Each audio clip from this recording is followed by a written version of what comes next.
The police officer's words shattered my world like glass hitting concrete. "Mrs. Wilson, we found your son's car at the bottom of Ridgeview Canyon." I felt my knees give way as my body collapsed onto my kitchen floor, the cold tiles pressing against my cheek as screams escaped from somewhere deep inside me. Primal sounds I didn't recognize as my own.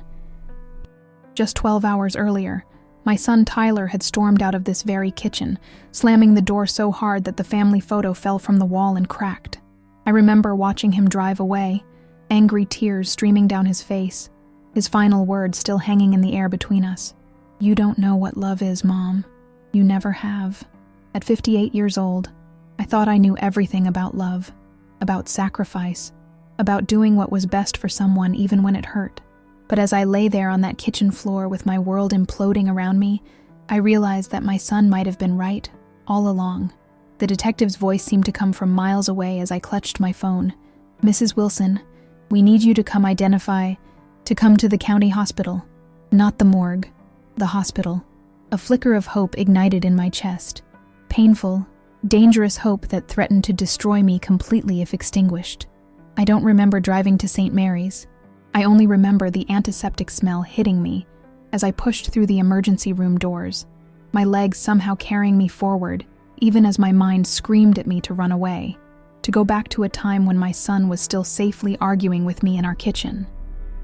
The fluorescent lights buzzed overhead, casting everyone in a sickly green pallor that made them all look half dead.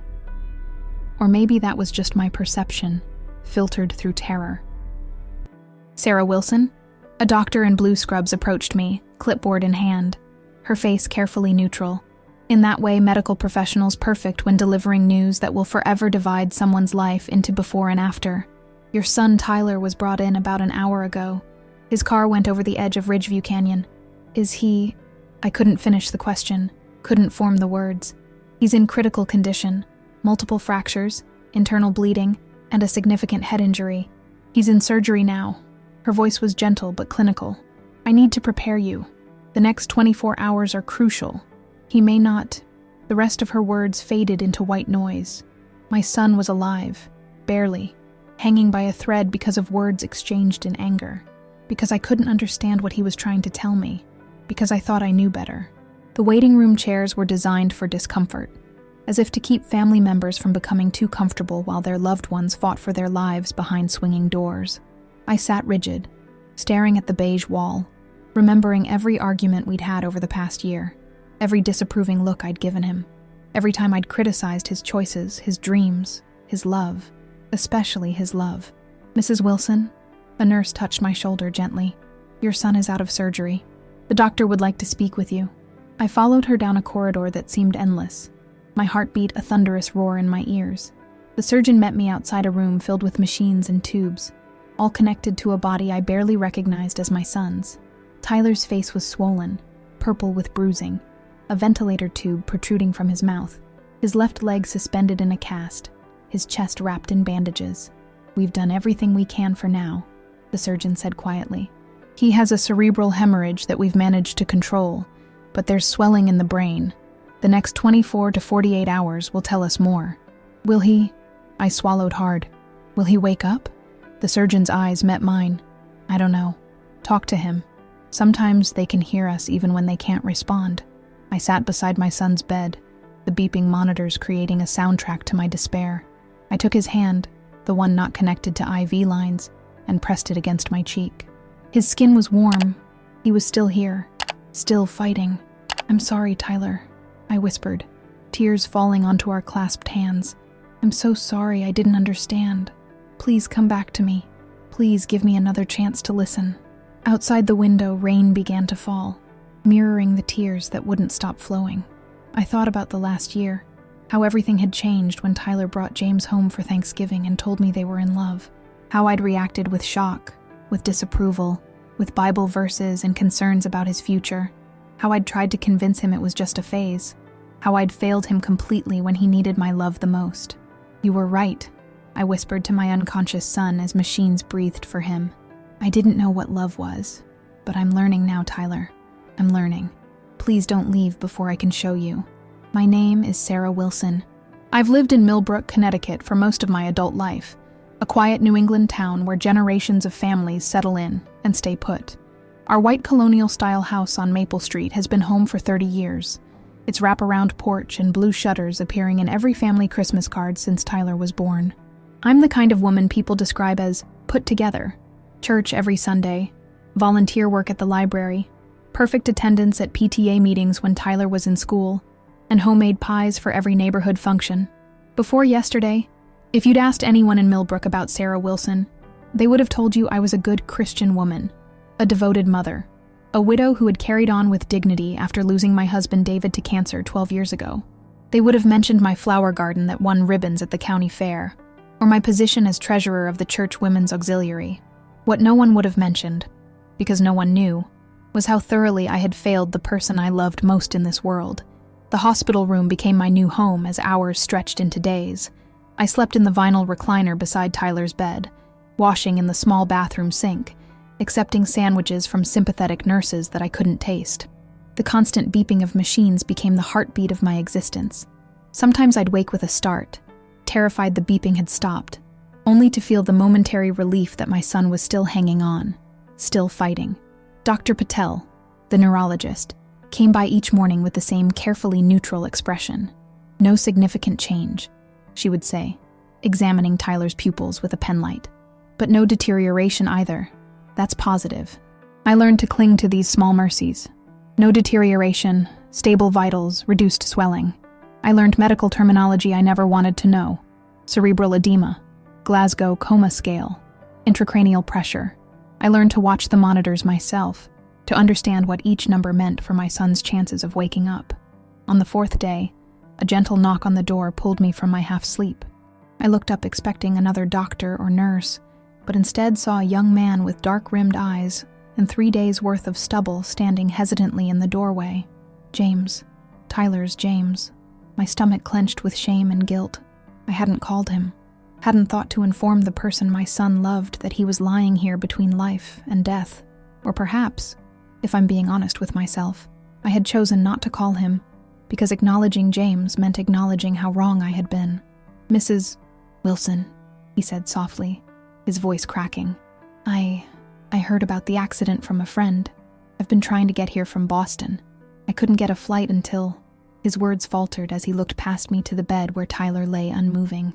Something inside me broke then, the last wall of pretense or propriety. This young man loved my son, and my son loved him, and now they might never speak to each other again because of my stubborn refusal to accept that love. "James," I said, rising from my chair, "I'm sorry I didn't call you. I should have. Please come in." He approached the bed cautiously, as if afraid he might disturb Tyler's fragile connection to life. I saw him take in every tube, every bandage, every bruise on my son's face. I watched his hand tremble as he reached out to touch Tyler's fingers. "Can I..." He looked at me uncertainly. "Is it okay if I stay for a while?" I nodded, unable to speak past the lump in my throat. I should have been the one asking permission to stay, not him. This was Tyler's person, the one he had chosen, the one I had rejected along with my own son. "I brought something," James said, after a long silence broken only by the rhythmic sounds of the machines. He pulled a small blue iPod from his pocket, Tyler's favorite music. I read somewhere that sometimes people in comas can hear. That familiar sounds might help. He looked at me for permission, and I nodded again, stepping back as he gently placed an earbud near Tyler's ear, keeping the volume low. The soft strains of a song I didn't recognize filled the small space between them. James pulled the other chair close to the bed and sat down, his fingers lightly resting next to Tyler's on the white hospital sheet. I excused myself, mumbling something about coffee, and escaped to the hallway where I could finally let the tears come. Not just for my son's broken body, but for everything I had broken between us with my judgment and my fear. In the harsh fluorescent light of the hospital corridor, I finally saw myself clearly, a woman so concerned with appearances and propriety that she had pushed away her only child, a mother who had chosen her comfort over her son's happiness, a hypocrite who talked about God's love while failing to show love herself. When I returned to the room an hour later, James was speaking softly to Tyler, telling him about a trip they had planned to take to Vermont in the fall, about the cabin they had reserved, about the hiking trails they wanted to explore. He spoke with such tenderness, such hope for a future together, that it made my chest ache with regret for all the times I had dismissed their relationship as temporary, as misguided, as wrong. "You must be exhausted," I said, when he finally fell silent. "Have you had anything to eat?" James shook his head. "I came straight from the airport. There's a cafeteria downstairs. Not great, but better than nothing. I can sit with Tyler if you want to." "I'm not hungry," he cut me off, then winced at his own sharpness. "Sorry, I can't leave him yet." I understood then that James feared the same thing I did, that any moment away might be the moment Tyler slipped away forever. We were united in our terror, in our love for the same person. "Then I'll bring something up for you," I offered. It was the smallest gesture, inadequate in the face of my previous rejection, but it was a beginning. When I returned with sandwiches and coffee, James was holding Tyler's hand and crying silently. I placed the food on the side table and retreated to the window, giving him the privacy to grieve in a way I hadn't been able to. Outside, life continued. Doctors hurrying across the parking lot, visitors arriving with flowers and balloons, ambulances coming and going. The normalcy of it all seemed obscene, when my entire world was suspended in this sterile room, hanging on each mechanical breath my son took. "He told me about your fight," James said finally, his voice rough from tears. "The night of the accident. He called me after he left your house." My heart froze. "What did he say?" James looked up at me, his eyes red-rimmed but direct. "He said he was done trying to make you understand, that he couldn't keep hoping you'd accept us, that he was going to come to Boston to stay with me permanently." Each word was a knife twisting in my chest. My son had been driving to Boston that night, to James, away from me, permanently. Did he? I could barely form the question. Was he upset when he called you? Driving too fast? The accusation hung unspoken between us. Was it James's fault? Had he encouraged Tyler to drive recklessly in his emotional state? James held my gaze steadily. I told him to pull over, to calm down before driving any further. He promised me he would. His voice broke. He said he'd call me back in 10 minutes after he collected himself, but he never called. The weight of responsibility settled back where it belonged, squarely on my shoulders. My son had crashed because he was fleeing from me, from my judgment, from my conditional love. "I'm sorry," I whispered, though the words seemed pathetically inadequate. "I'm so sorry for everything." James nodded once, accepting my apology without offering absolution. He turned back to Tyler, resuming his quiet vigil. We sat in silence as evening fell, two people connected only by our love for the man lying unconscious between us, and by our shared fear that we might never get to tell him so again. The first sign of betrayal came not from a stranger, but from those I had considered my closest friends. On the 5th day of Tyler's coma, Pastor Roberts from Millbrook First Baptist arrived at the hospital with Ellen Chambers and Diane Foster, my fellow church committee members, women whose children had grown up alongside Tyler, women who had comforted me after David's death. Their arrival should have been a comfort. Instead, it became the moment I realized how deeply I had betrayed my own son, by caring more about these people's opinions than his happiness. "Sarah," Pastor Roberts embraced me in the hallway outside Tyler's room. "We came as soon as we heard how serious it was. The entire congregation is praying for Tyler's recovery." "Thank you," I managed, genuinely moved by their concern. "The doctors are cautiously optimistic, but he hasn't regained consciousness yet." Ellen squeezed my hand. "God is listening, Sarah. We know he is. We brought food for the freezer at your house," Diane added, "and we've organized a prayer chain. Someone will be praying for Tyler every hour of the day and night." Their kindness nearly undid me. These were good people who cared about us. Yet as they spoke, I became increasingly aware of James sitting just inside the room, undoubtedly hearing every word. "There's something you should know," I said, lowering my voice. "Tyler's friend James is here. They're very close." A silent communication passed between the three visitors. Raised eyebrows, tightened lips, glances exchanged. "The young man from Thanksgiving?" Pastor Roberts asked carefully. I nodded.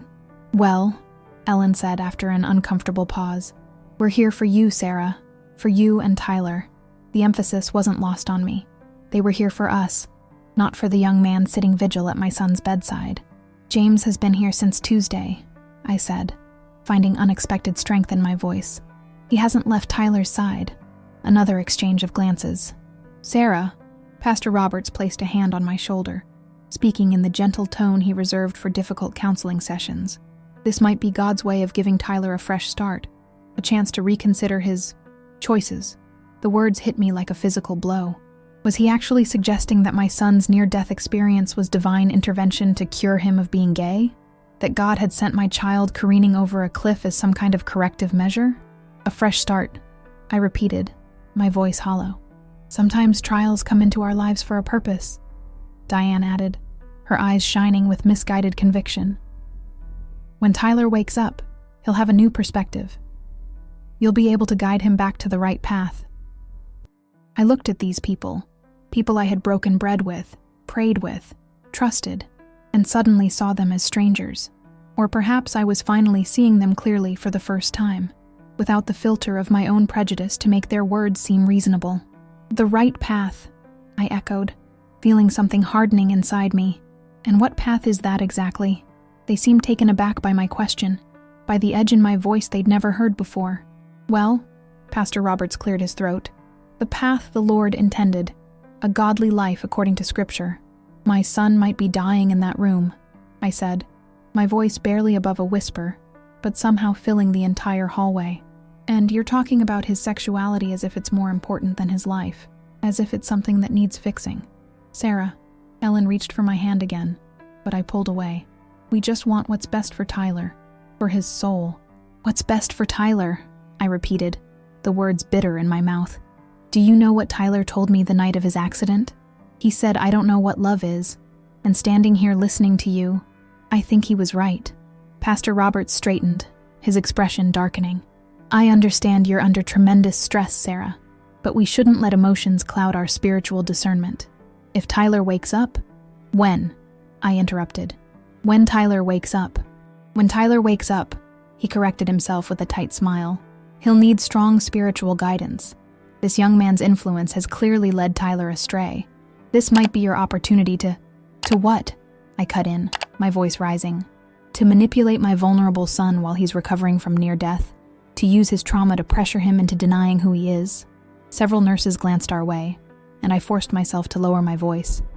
James loves my son, I said, the truth of those words finally settling into my heart, where they should have lived all along. He loves Tyler enough to sit by his bed for days, talking to him, playing his favorite music, holding his hand. That's not leading someone astray. That's love. It's not the kind of love God intended, Diane said firmly.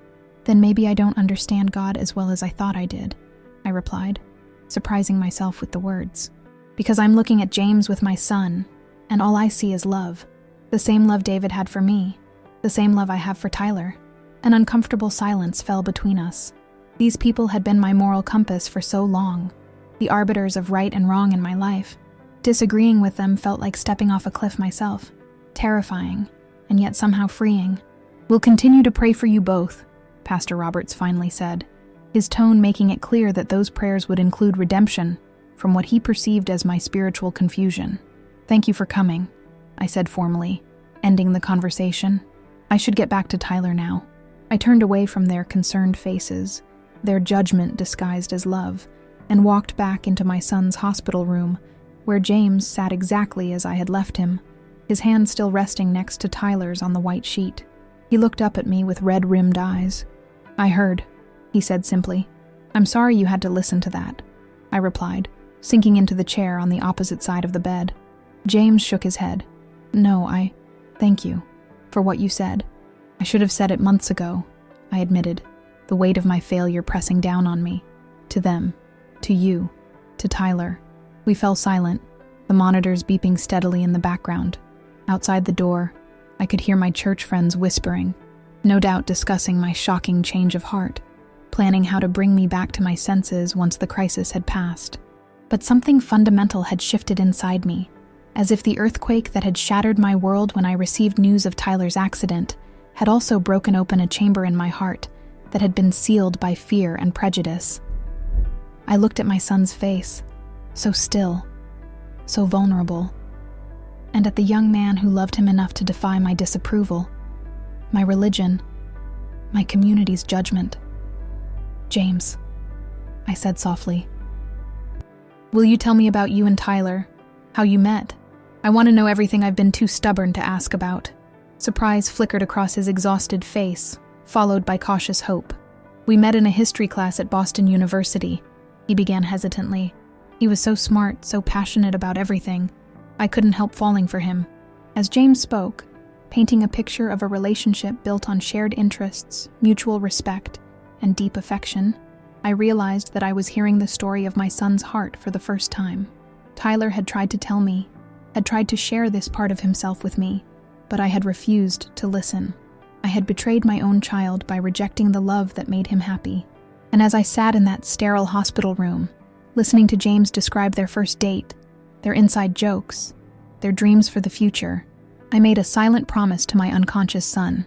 If God granted me another chance, I would never again put anything, not my reputation, not my religious community's approval, not my own comfort, above his happiness, above his love. The steady rhythm of hospital days blurred together, doctor's rounds, nurse check-ins, the constant beeping of monitors that measured my son's tenuous hold on life. In the quiet hours between these interruptions, I found myself slipping into memories, searching for the exact moment I had started putting my image as a good Christian mother above my love for my child. "He was always so sensitive," I told James one afternoon, as we shared a package of cookies from the vending machine. "Even as a tiny boy. When he was 4, he found a bird with a broken wing in our backyard. Wouldn't leave it alone until David and I agreed to take it to a wildlife rehabilitator 40 miles away." James smiled, the first genuine smile I'd seen from him since he arrived. "That sounds like Tyler. He once made me walk 10 blocks in the rain to help a lost dog find its owner." These exchanges became our lifeline in the days that followed, each of us offering pieces of Tyler to the other, creating a more complete picture of the man we both loved. With each story shared, the wall between us crumbled a little more. I told James about Tyler's childhood, his obsession with dinosaurs in elementary school, how he'd sleep with his toy Tyrannosaurus clutched to his chest, his brief, disastrous attempt at baseball that ended when he spent an entire game in right field making daisy chains instead of watching for fly balls. His talent for drawing that emerged in middle school, filling sketchbooks with detailed renderings of buildings and bridges. "He never stopped drawing," James said. "Our apartment is covered in his sketches. He's been working on designs for sustainable housing. Beautiful stuff. He was planning to apply to graduate programs in architecture next year." I absorbed this information hungrily, ashamed that I knew so little about my own son's dreams. After Tyler had come out to me, I'd stopped asking about his future plans, as if acknowledging them would mean accepting a life I didn't approve of. "David would have been so proud," I said softly, thinking of my late husband. He always said Tyler saw the world differently from most people, that he had a gift for imagining things not as they are, but as they could be. "Tyler told me a lot about his dad," James offered. "He said you two had the kind of marriage he hoped to have someday. Strong, equal, built on respect." The words pierced my heart. My son had seen the love between David and me as a model for what he wanted with James, and I had tried to convince him that his love was somehow lesser, somehow wrong. "David would have handled this all so much better than I did," I admitted, tears threatening. "He was always the one who could see past conventions to what really mattered." Tyler said the same thing. James hesitated before adding, "But he also said you were the strongest person he knew, that after his dad died, you held everything together. Never let him see how much you were hurting because you didn't want him to worry." A sob escaped me before I could contain it. I did that for so long, being strong, being proper, doing everything right. Somewhere along the way, I forgot how to just be his mom. James reached across the hospital bed and briefly squeezed my hand, the first physical contact between us. It was a small gesture of forgiveness that I knew I hadn't yet earned. As days stretched into a second week with Tyler still unresponsive, I began bringing photo albums from home. James and I would look through them together, tracking Tyler's growth from a round-faced toddler to a lanky teenager with too long hair and a questioning gaze. "This was his 10th birthday," I explained, pointing to a photo of Tyler blowing out candles on a cake shaped like a space shuttle. "He was obsessed with NASA that year, wanted to be an astronaut. He still watches every rocket launch," James said. "Makes me watch them too. Gets so excited he practically bounces off the furniture." I turned the page to a photo that made my breath catch. Tyler at 16, standing beside his father in matching fishing waders, both of them grinning and holding up a modest trout. It was taken just 3 months before David's diagnosis, before cancer invaded our perfectly ordinary life. David took him fishing every summer, I said, tracing the outline of my husband's face through the plastic sleeve. Tyler hated it. Hated putting worms on hooks. Hated the waiting. Hated the smell. But he went every year because it made his father happy. He never told me he didn't like fishing, James said, surprised. We went to a lake in Maine last summer. He seemed to enjoy it. I smiled through tears. That's Tyler, always trying to make the people he loves happy, even at his own expense. The irony of my words hit me as soon as I'd spoken them. My son had spent a lifetime accommodating others' happiness, including mine, until finally with James, he'd found someone who encouraged him to pursue his own. After David died, I continued, turning to photos from Tyler's high school graduation. Tyler changed his college plans. He'd been accepted to Rhode Island School of Design, his dream school for architecture, but he enrolled at the community college instead. Lived at home with me for 2 years. He never told me that, James said softly. He didn't want me to be alone. Gave up his scholarship, his dreams, everything. My voice broke. When he finally transferred to Boston University for his junior year, I should have been thrilled that he was getting back on track. Instead, I was hurt that he was leaving me. Selfish, right? After he'd already sacrificed so much. James shook his head. It's not selfish to miss someone you love, but it is selfish to make them feel guilty for living their own life, I countered, which is exactly what I did. Every holiday, every missed Sunday dinner, every time he couldn't come home for a weekend because he had projects due, I made him feel like he was abandoning me. I flipped through more recent photos, Tyler's college graduation, holiday gatherings, a few awkward selfies he'd sent me from Boston. There were gaps in the visual record of his life, I realized. Entire seasons missing because I hadn't been there to document them, or because he had stopped sharing them with me. Do you have pictures? I asked suddenly. Of you and Tyler together? James nodded, pulling out his phone. He scrolled through his photo gallery before handing it to me. These are from the past 2 years. I looked down at the screen and saw my son's face transformed by joy. Tyler and James hiking on an autumn trail, surrounded by blazing foliage. Tyler laughing in what appeared to be their apartment, Flower dusting his nose as he held up misshapen cookies. Tyler and James with their arms around each other at what looked like a friend's wedding, both in suits, their eyes reflecting camera flash, but also something deeper, a contentment I hadn't seen in my son since before his father died. I swiped through dozens of images, each one revealing a Tyler I had refused to see. A young man deeply in love, building a life with someone who cherished him. In some photos they were surrounded by friends, in others they were alone in quiet moments. But in all of them, Tyler looked at home and himself in a way that made my heart ache with recognition. It was the same look I'd seen in David's eyes when he looked at me. He's happy with you, I said finally, handing back the phone. It wasn't a question. We're happy together, James corrected gently. At least we were until... He didn't need to finish the sentence. Until I drove him away. Until he crashed. Until everything hung in the balance of monitors and machines and medical miracles we were both silently praying for. You know what the worst part is? I said after a long silence. When Tyler told me about you, my first thought wasn't about his happiness. It was about what people at church would say, what the neighbors would think, how it would reflect on me. The admission burned my throat like acid. My own son's heart was less important to me than my reputation in a town of 5,000 people. James didn't offer easy absolution. Instead, he looked directly at me across Tyler's still form. He wanted your approval so badly. Every time he called you, he hoped it would be the conversation where you'd finally ask about me, about our life together. When you invited us for Thanksgiving, he was so excited, thought it meant you were coming around.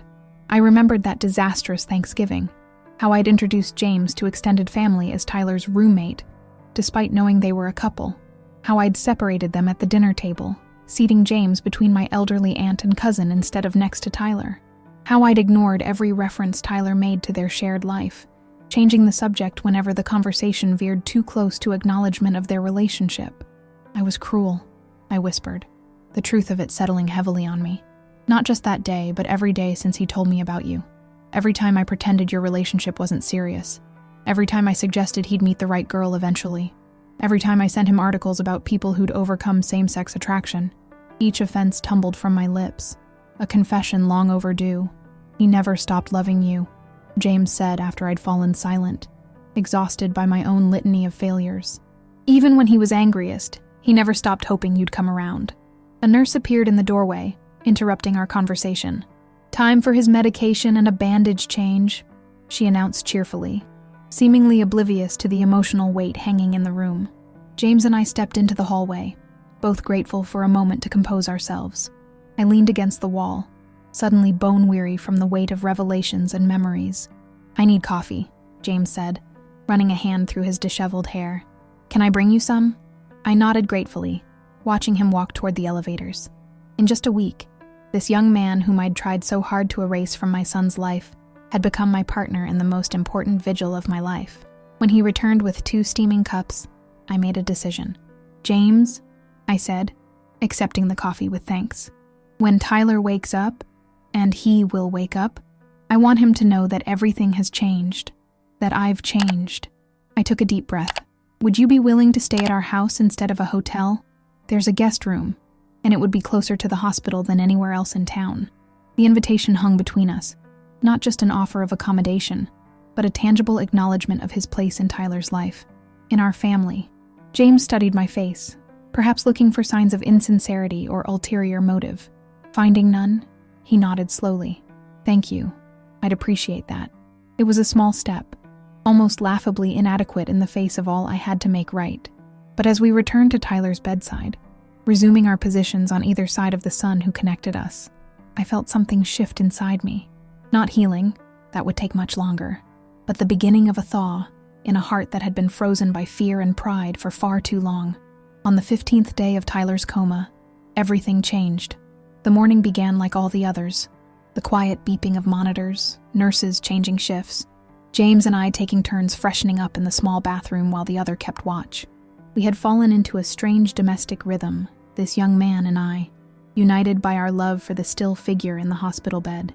Dr. Patel arrived for her morning assessment, her face revealing nothing as she checked Tyler's pupils, reviewed his charts, and examined the latest brain scans. "There's been a change," she finally said, and my heart lurched painfully in my chest. "The swelling in his brain has reduced significantly. His latest EEG shows increased activity." "What does that mean?" James asked, gripping the bed rail so tightly his knuckles whitened. "It means we're going to start reducing his sedation," she replied, her professional mask slipping just enough to reveal cautious optimism. "If all goes well, he could regain consciousness within the next 24 to 48 hours.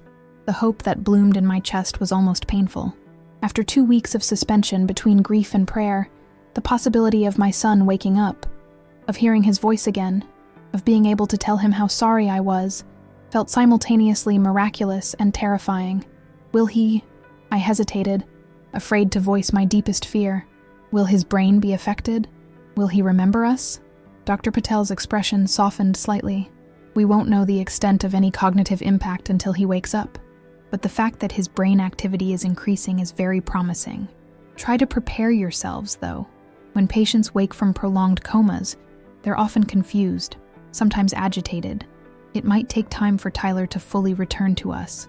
After she left, James and I sat in charged silence, neither wanting to give voice to our hopes for fear of jinxing them. Instead, we focused on practical matters, taking shifts to go home and shower, bringing fresh clothes, making sure one of us was always present in case Tyler showed any signs of waking. That afternoon, I returned to the hospital after a quick trip home to find an unfamiliar voice coming from Tyler's room. I paused outside the door, listening. "Don't know if you can hear me, buddy, but you need to wake up. Your mom's been a wreck, and this James guy hasn't left your side. He's all right, by the way. I think I was wrong about him." I recognized the voice then. Michael Thompson, Tyler's childhood best friend. They had drifted apart after high school, especially after Tyler moved to Boston. I hadn't thought to call him about the accident. Stepping into the room, I saw Michael standing awkwardly at the foot of Tyler's bed. James sat in his usual spot, looking uncomfortable, but making a visible effort to be polite. "Sarah," Michael turned, giving me a quick hug. "I just heard yesterday from my mom. I would have come sooner if I'd known." "It's okay," I assured him. "I should have called. Things have been..." I gestured helplessly at the monitors, the tubes, the general tableau of medical crisis that had become our world. "How is he?" Michael asked, his gaze returning to Tyler's still form. "Better, actually," I replied, the words still feeling fragile in my mouth. "They're reducing his sedation. The doctor thinks he might wake up soon." Michael's face brightened. "That's fantastic news. Man, when he wakes up, we should get the old crew together, like old times." The phrase, "like old times," hung awkwardly in the air. There was no going back to old times. Tyler wasn't the person Michael remembered, the person who had hidden so much of himself to fit into our small-town expectations. And I wasn't the same mother who had unknowingly encouraged that hiding.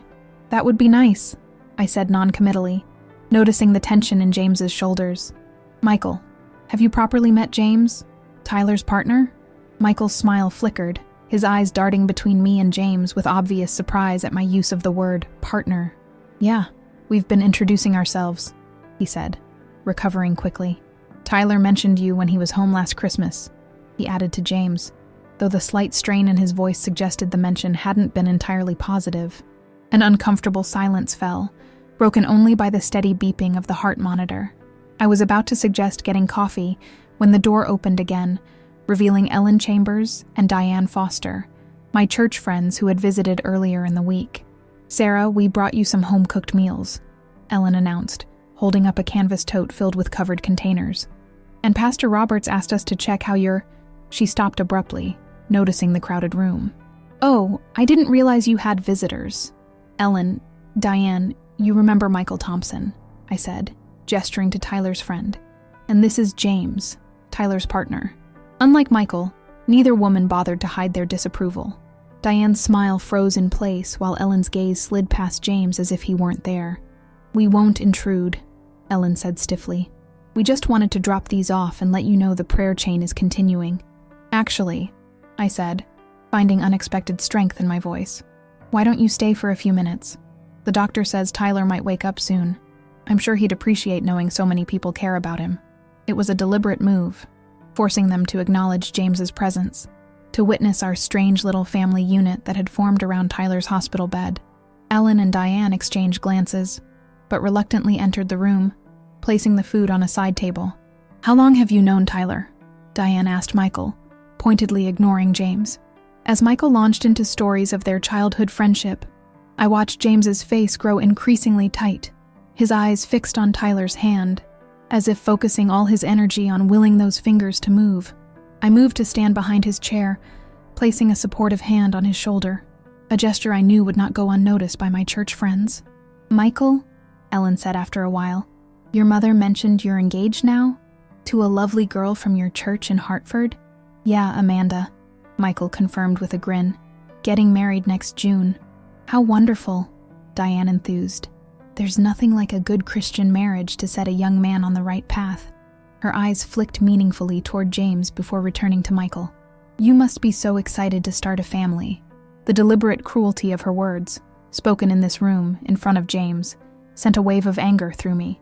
Before I could respond, Michael shifted uncomfortably. "Actually, Amanda and I are thinking of waiting a few years before kids, probably going to get a dog first. Tyler," he glanced at the bed, "always said I should practice with a plant before taking on anything that could actually die from my neglect."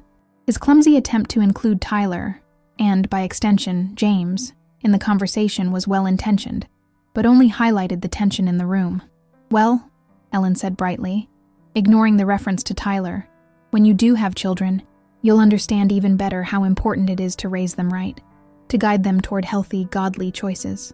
James's shoulder tensed beneath my hand. I squeezed gently, trying to convey silent support.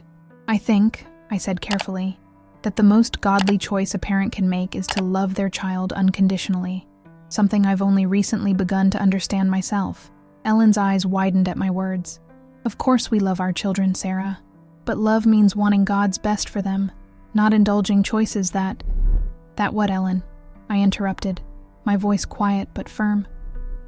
"That don't fit our narrow understanding? That make us uncomfortable? That force us to question our own beliefs?" A charged silence fell over the room.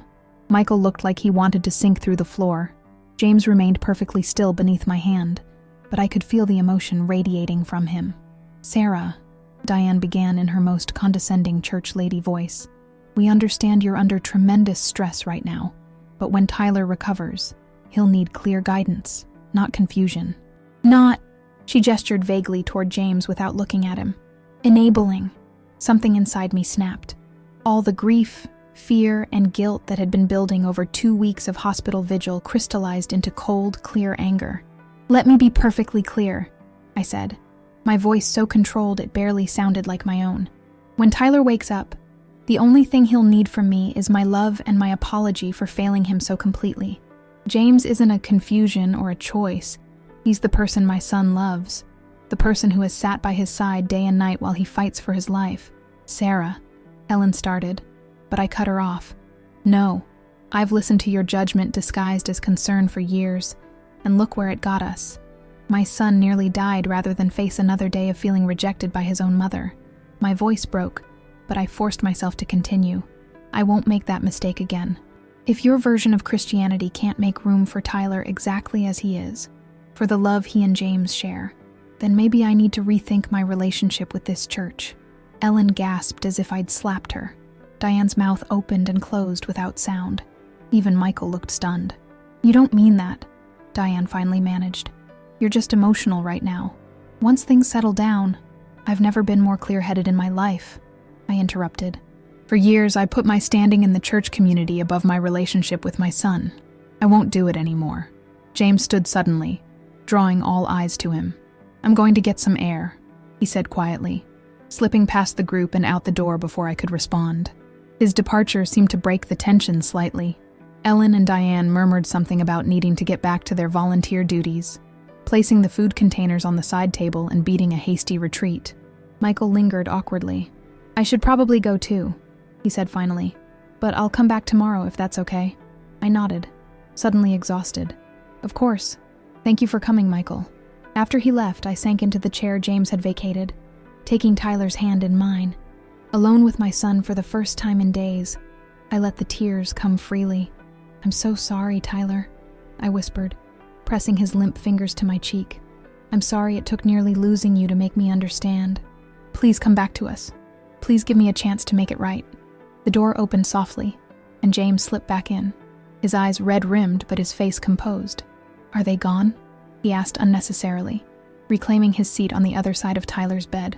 "Yes," I replied. "I'm sorry about what they said, about how they treated you."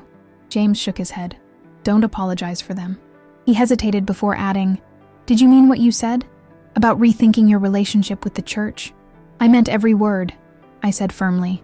"My relationship with God isn't dependent on that building or those people, and it's certainly not dependent on denying my son's happiness." James nodded slowly, studying my face as if searching for signs of insincerity. Finding none, he relaxed slightly. "Tyler always said you were the strongest person he knew," he said after a moment. I'm starting to see what he meant. Before I could respond, a soft moan came from the bed between us. We both froze, eyes darting to Tyler's face. For a heart-stopping moment, I thought I had imagined it, but then his eyelids fluttered, and his fingers twitched in my grasp. "Tyler?" James leaned forward, his voice breaking. "Can you hear me?" Another moan, slightly stronger. "Doctor." Patel had warned us that emerging from a coma was rarely the dramatic awakening depicted in movies. It was usually a gradual process, with confusion and disorientation. But even this smallest sign of consciousness felt miraculous. "I'll get the nurse," I said, reluctantly releasing Tyler's hand and hurrying to the door. As I glanced back, I saw James leaning close to my son's ear, whispering words I couldn't hear, private words between two people in love, sacred in their intimacy. In that moment, watching them together, I felt a strange mixture of grief and joy. Grief for all the moments like this I had tried to prevent, all the happiness I had attempted to deny my son out of fear and prejudice, but joy too, profound joy that if God granted us this miracle, if Tyler truly returned to us, I would have the chance to become the mother he deserved, the mother who would stand beside him and James, supporting their love instead of obstructing it. As the medical team rushed in, pushing us temporarily aside to assess Tyler's condition, James and I stood shoulder to shoulder against the wall, united in hope and fear. When his hand found mine, gripping tightly as we watched the doctor's work, I didn't hesitate to hold on to this young man who loved my son, to the new understanding forming between us, to the possibility of redemption neither of us had dared to voice aloud. The next 48 hours were a peculiar limbo of hope and frustration. Tyler didn't fully regain consciousness that first day, just moments of restlessness, fluttering eyelids, and occasional unintelligible sounds before slipping back under. The doctors assured us this was normal, part of the process of emerging from a prolonged coma. His brain was healing, finding its way back to the surface gradually, rather than all at once. James and I established a new routine, speaking to Tyler constantly, holding his hands, playing his favorite music.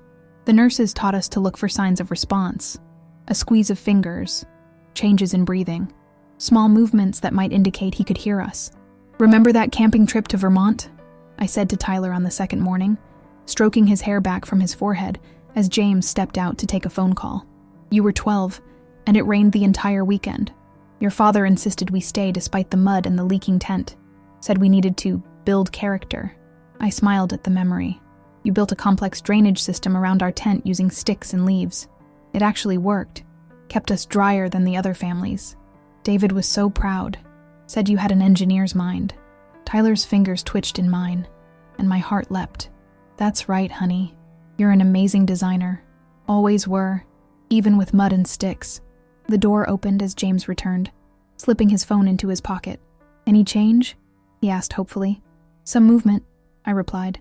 I was just telling him about that rainy camping trip when he was 12. James smiled, reclaiming his chair. He told me about that trip. Said it was when he realized he wanted to design buildings that worked with nature instead of against it. A connection I had never made. That muddy weekend is the seed of my son's career aspirations. How many other threads in his life had I failed to notice?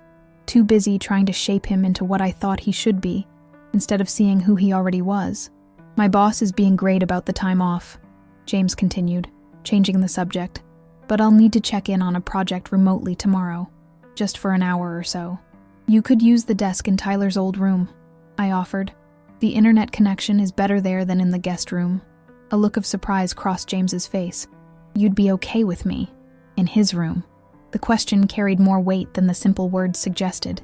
Tyler's bedroom had been preserved almost exactly as he'd left it for college, his private space that I had kept untouched, partly out of sentiment, and partly as a silent plea for his return. Allowing James into that sanctuary was another small but significant acknowledgement of his place in Tyler's life. "Of course," I said softly. "It's where you belong." Before James could respond, a nurse entered for a routine check of Tyler's vitals. As she adjusted one of the monitors, Tyler's eyes fluttered open, not in the brief, unfocused way we'd seen over the past 2 days, but fully open, blinking against the fluorescent lights. "Tyler?" James was on his feet instantly, leaning over the bed. The nurse quickly checked his pupils with a pen light. "I'll get the doctor," she said, pressing the call button. Tyler's gaze drifted slowly around the room, unfocused at first, then gradually sharpening. When his eyes found James, they widened slightly. "Jay," he tried, his voice a barely audible rasp after weeks without use. I'm here," James said, tears streaming freely down his face. "I'm right here, Tyler."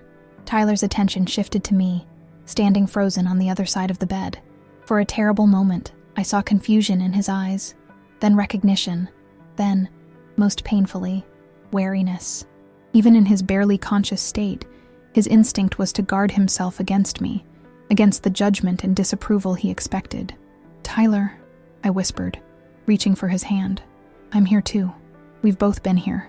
His eyebrows drew together in confusion, his gaze moving between James and me as if trying to reconcile our presence together at his bedside. Before he could attempt to speak again, Dr. Patel hurried in, followed by 2 nurses. "Let's give the medical team some space," I said to James, gently pulling him back toward the door. He resisted briefly, reluctant to move away from Tyler now that he was finally awake, but ultimately followed me into the hallway. Once outside, James collapsed against the wall, emotions finally overwhelming him. I hesitated only briefly before pulling him into a hug. This young man who had been a stranger to me 3 weeks ago, now the only other person who fully understood the magnitude of what was happening. "He's back," James kept saying through his tears. "He's really back. Yes, I agreed, my own tears flowing freely. He's coming back to us. We sat in the hallway chairs, holding hands like survivors of a shipwreck, while the medical team assessed Tyler's condition. After what seemed an eternity, Dr. Patel emerged. He's fully conscious, she confirmed, unable to keep the satisfaction from her voice. His responses are good. He knows his name, recognizes both of you, and can follow basic commands. His speech is impaired, but that's normal after prolonged intubation and sedation. It should improve quickly. Does he remember the accident? I asked hesitantly. He seems confused about what happened, which is also normal. Memory around traumatic events is often spotty, but his long-term memory appears intact. She smiled reassuringly. This is all extremely positive. I've ordered some additional tests, but you can go back in now. Just keep interactions brief and simple. Don't overwhelm him with too much information at once. We returned to find Tyler propped up slightly, the head of his bed raised a few inches. The ventilator tube had been replaced with a nasal cannula, and though his face was still bruised and swollen, his eyes were alert, tracking our movement as we entered. "Hey," James said softly, returning to his spot beside the bed and carefully taking Tyler's hand. "You gave us quite a scare." Tyler's lips curved in the ghost of a smile. "Sorry," he whispered, the word barely audible. "Don't try to talk too much," I advised, taking my position on his other side. "Your throat needs time to heal." His eyes met mine, still holding that guarded look that broke my heart. "Mom?" he managed, his voice cracking with confusion. His gaze shifted meaningfully to James, then back to me, a silent question about our unlikely alliance. "We've been here together," I explained gently. "James has been staying at the house. We've both been waiting for you to wake up." Tyler's expression registered disbelief, his eyes seeking confirmation from James, who nodded. "It's true," James said. "Your mom and we've gotten to know each other."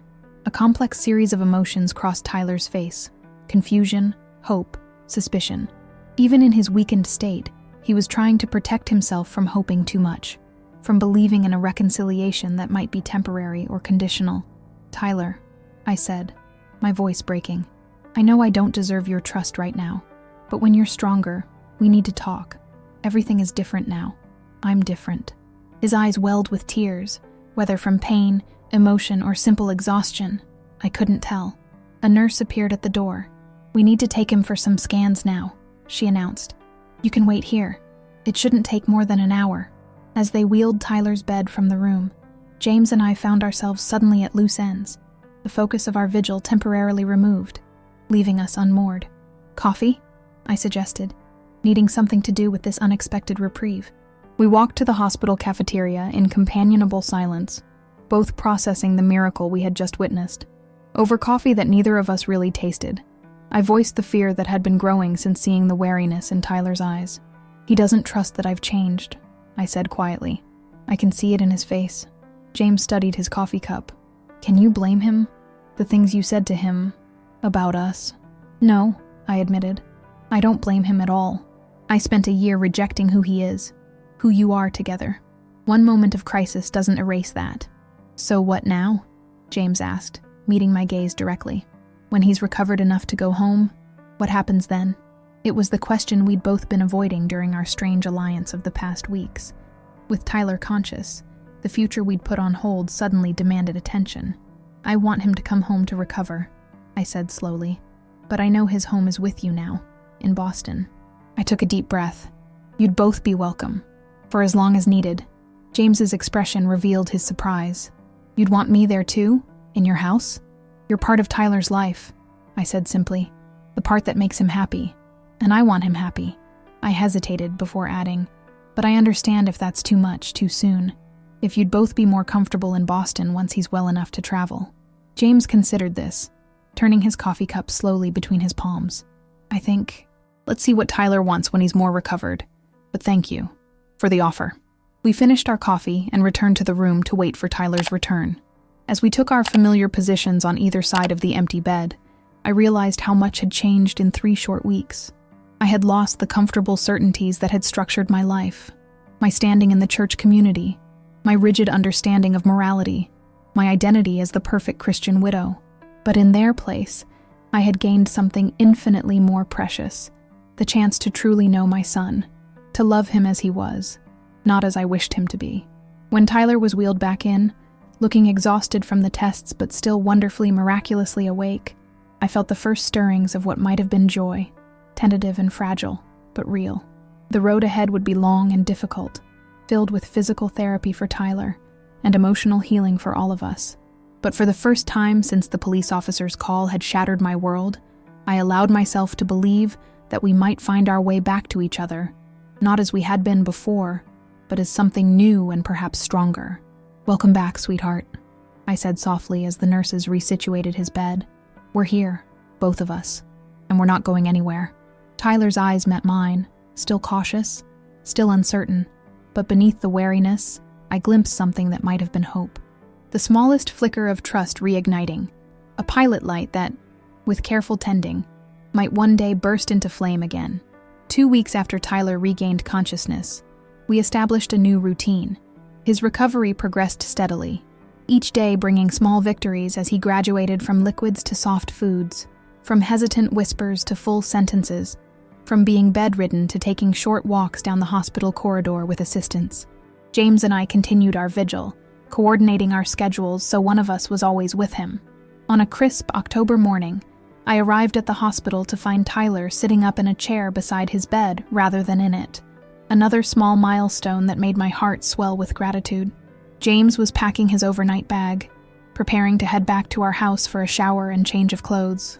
"There's my walking miracle," I greeted Tyler, leaning down to kiss his forehead, a gesture he now accepted without the initial stiffness that had characterized our first interactions after his awakening. "You look stronger today. Physical therapist said I might try stairs tomorrow," he replied, his voice still raspy but gaining strength. One step closer to getting out of here. James squeezed his shoulder gently. "Don't rush it. We've got time." The easy intimacy between them, a casual touch, a shared glance, no longer triggered the discomfort it once had in me. Instead, I found myself grateful for the steady support James provided, for the way Tyler's face brightened whenever he entered the room. "I'll be back in a couple hours," James promised, giving Tyler's hand a final squeeze. "Your mom will keep you company." After he left, a comfortable silence fell between Tyler and me, a new development after the initial awkwardness that had followed his awakening. We had spoken little of the deeper issues during his early recovery, focusing instead on immediate physical needs and brief, pleasant conversations that wouldn't tax his strength. But as his body healed, the unaddressed emotional wounds loomed larger between us. "Mom," Tyler finally said, breaking the silence, "I think we need to talk. Really talk." I nodded, taking the seat James had vacated. "I think so too." Tyler adjusted himself in the chair, wincing slightly as the movement pulled at his healing ribs. "James told me you've been different, that you two have bonded somehow. We found common ground," I said carefully, "in our love for you, in our fear of losing you." Tyler studied my face, searching for signs of insincerity. "He said you stood up to Pastor Roberts and the church ladies, that you told them off." I smiled ruefully. Not my finest moment of Christian charity, but yes, I made it clear that their judgment wasn't welcome. Why? The question was simple but loaded with years of hurt, of rejection, of conditional love. I took a deep breath, because losing you, or nearly losing you, forced me to see what really matters. And it's not what people at church think of me. It's not some narrow interpretation of scripture that I used as an excuse to reject the person you love. My voice cracked. "It's you, Tyler. It's always been you." He looked away, blinking rapidly. "You said some pretty awful things, Mom. About me, about James, about who I am." "I know," I whispered, the shame of those remembered words burning in my chest, "and I can never take them back. All I can do is ask for your forgiveness and try to be better going forward." "Is that what this is about?" Tyler asked, a hint of his old bitterness resurfacing. "You had a scare, so now you're trying to make amends before it's too late? What happens when I'm fully recovered? When the crisis is over? Will you go back to pretending James is just my friend? To sending me articles about conversion therapy?" The questions hurt, but I recognized their legitimacy. Why should he trust that my change was permanent? I had given him no reason to believe in me. "I deserve that suspicion," I acknowledged. "But no, Tyler, this isn't a temporary reaction to fear. This is me finally seeing clearly after years of willful blindness." I leaned forward, needing him to hear the conviction in my words. I love you exactly as you are. I love that you found someone who makes you happy. I love James for loving you the way you deserve to be loved. Tyler's eyes widened slightly at my use of James's name, spoken not with reluctant tolerance but with genuine affection. You really have changed, he murmured, more to himself than to me. I had no choice, I replied simply. When that police officer called, when I thought I might lose you forever, everything I thought was important fell away. All that mattered was getting you back.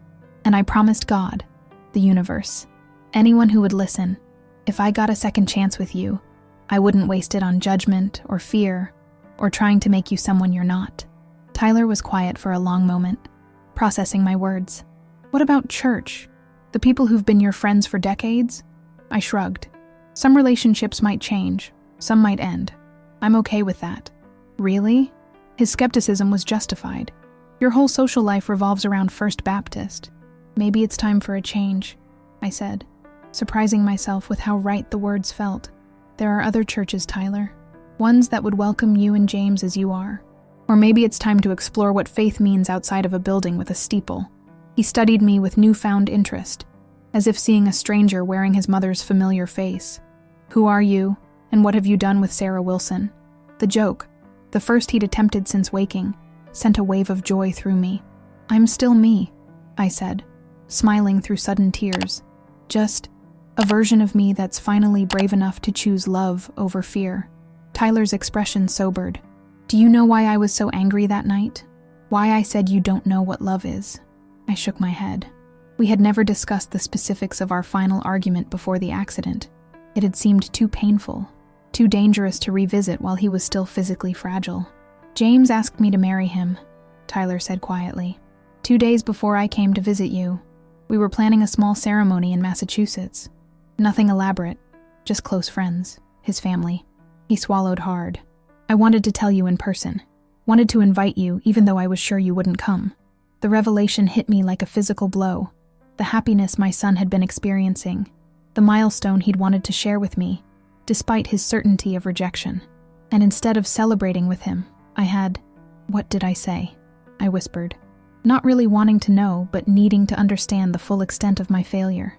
Tyler's eyes met mine, the remembered hurt still visible. I told you over dinner. Showed you the ring. He lifted his left hand, and I noticed for the first time a simple silver band on his fourth finger. James must have brought it from Boston.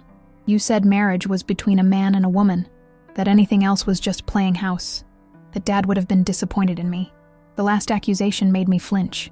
Using David's memory as a weapon against our son was unforgivable. Your father would have walked you down the aisle himself, I said fiercely. He would have welcomed James into our family without hesitation, and I dishonored his memory by suggesting otherwise. Tyler's eyes widened at my vehemence. You really believe that? I know it, I said firmly. David loved you unconditionally. He was a better parent than I've been, but I'm trying to learn from his example, even if it's years too late. Tyler was quiet for a long moment, absently turning the ring on his finger. When he spoke again, his voice was softer, tentative. It's not too late, you know. We postponed everything after the accident, obviously. But someday, when I'm better, the invitation hung in the air between us. Not explicitly stated, but present nonetheless. I would be honored to be there, I said, my voice breaking. If you and James still want me. A knock at the door interrupted the moment. Dr. Patel entered, clipboard in hand. Good morning, she greeted us. How are we feeling today, Tyler? Better, he replied, wiping surreptitiously at his eyes. Ready to get out of here? She laughed. That's what I like to hear. Let's see how your latest tests look. As she examined him and reviewed his charts, I stepped back, my mind reeling from Tyler's revelation. My son was engaged. He had found someone who loved him enough to commit to a lifetime together. And I had nearly destroyed that happiness with my rigid beliefs and selfish fears. After Dr. Patel left, promising that discharge might be possible within the week if his progress continued, Tyler turned back to me. There's something else you should know, he said, his voice steadier now. Something I never told you because I was afraid of how you'd react. I sat down again, bracing myself for another revelation of how thoroughly I had failed him. James and we've been talking about starting a family. Not right away, but someday. Adoption, probably. He watched my face carefully as he continued. "We want kids, Mom. I've always wanted to be a father." The image formed instantly in my mind. Tyler with a child in his arms, teaching a little boy or girl to draw buildings as he had once loved to do.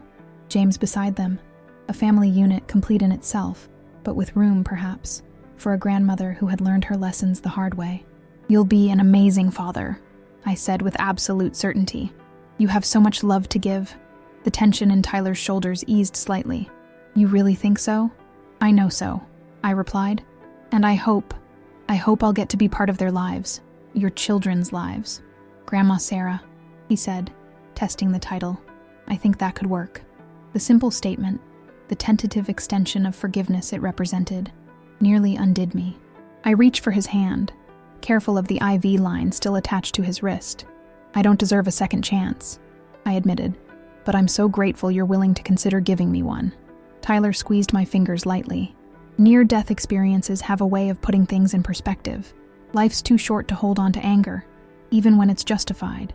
His wisdom, hard-earned through suffering I had partially caused, humbled me.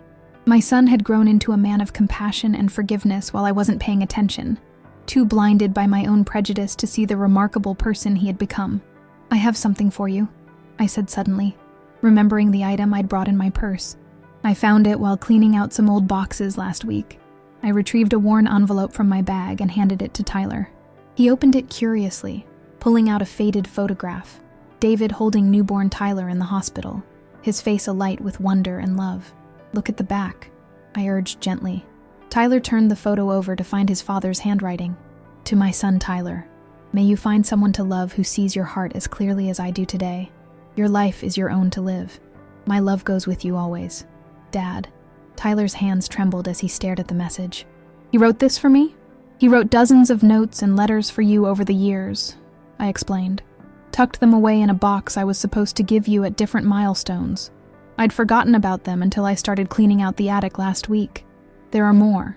For your graduation, your 21st birthday, your wedding someday." My voice caught. He wanted to make sure you had his words even if he wasn't there to speak them. "And he wrote this the day I was born?" Tyler asked incredulously, tracing his father's handwriting with a fingertip. I nodded. He knew then what took me far too long to learn, that loving your child means supporting their journey, not dictating it. Tyler's eyes filled with tears as he carefully returned the photo to its envelope. "Thank you for this. It means everything." The door opened again as James returned, his hair still damp from the shower, looking refreshed. He paused in the doorway, sensing the emotional atmosphere. "Everything okay?" he asked cautiously. Tyler looked up at him with so much love it made my chest ache. "Everything's good. Really good. Mom and I were just talking." "About?" James set his bag down, moving to Tyler's side with the natural gravity of someone who belonged there. "About how we're getting married as soon as I can walk down an aisle without assistance," Tyler replied, reaching for James's hand. "And how my mom is going to be there." James's startled gaze flew to my face, searching for confirmation. "I would be honored," I repeated, meaning it with every fiber of my being. "If you'll have me there." The smile that bloomed on James's face, tentative at first, then radiant, was answer enough. He reached his free hand toward me, forming a circle with the three of us connected. In that moment, something settled inside me, a recognition that family wasn't what I had always thought it was. It wasn't blood alone, or shared beliefs, or conformity to traditions. It was this, choosing to love each other through the worst storms, finding our way back to each other when paths diverged, creating space for growth and change and forgiveness. My son had been right that terrible night. I hadn't known what love was, but I was learning now, through his example, through James's steadfastness, through the second chance I had been miraculously granted. And I vowed silently, with our hands joined in that sterile hospital room, that I would spend the rest of my life proving worthy of that chance. The day Tyler was discharged from the hospital dawned bright and clear, autumn sunlight gilding the changing leaves outside his window. After nearly 6 weeks of medical supervision, he was finally coming home, though not without an intimidating list of follow-up appointments, physical therapy sessions, and medication schedules. "Are you sure about this?" Tyler asked, as I helped him pack the few personal items that had accumulated in his hospital room. "Having both of us at the house? It's a lot to take on." I've never been more sure of anything, I replied, folding the sweater James had brought him from their apartment in Boston. The guest room is all set up for James, and your old room has a new mattress, better for your back while you're healing. What I didn't say was how much I needed this time with them, this opportunity to rebuild what I had damaged, to create new memories to replace the painful ones.